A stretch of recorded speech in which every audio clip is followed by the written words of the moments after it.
সেদিন ছিল একটা বিয়েবাড়ির ইনভিটেশন, তাই চটপট নিজেও বউয়ের মতো করে সেজেগুজে রেডি হয়ে নিয়েছিলাম। সাথে ছিল আমাদের মাঙ্কি মহারাজ, তাকেও একটু দেখিয়ে দিলাম, এই যে ইনি। আমাকে কেমন লাগছে সেটা কমেন্ট করে জানাতে কিন্তু একদম ভুলো না। পতিদেব বলল আমাকেও একটু দেখাও, অলওয়েজ নিজেকেই খালি দেখাতে থাকো, তাই ওকেও একটু দেখিয়ে দিলাম। চটপট বিয়ে বাড়িতে পৌঁছে দেখি বউ ফটো সেশনে ব্যস্ত। ডেফিনেটলি ওরই আজকে স্পেশাল ডে বলে কথা। এদিক ওদিক ঘুরছিলামই, হঠাৎ চোখে পড়লো এই ছাদনা তলাটা। কি সুন্দর করেই না ডেকোরেশন করেছে। নিজের বিয়ের কথা মনে পড়ে যাচ্ছিল। তারপর আর কি, এই যে আমি আর মাঙ্কি মহারাজ একটু খুনসুটি করছিলাম আর কি। দেন পৌঁছে গেলাম মেন আকর্ষণীয় জায়গা। হ্যাঁ হ্যাঁ, খাবারের জায়গা আবার কোথায়। প্রথমেই পড়ে গেল কড়াইশুঁটির কচুরি আর চানা পনির।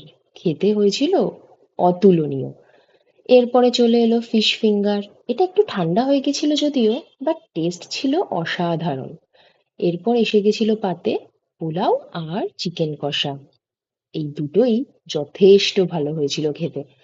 মিষ্টি তো আমি খাইনি, তাই সেটার আর কোনো ফটো নেই, ওকে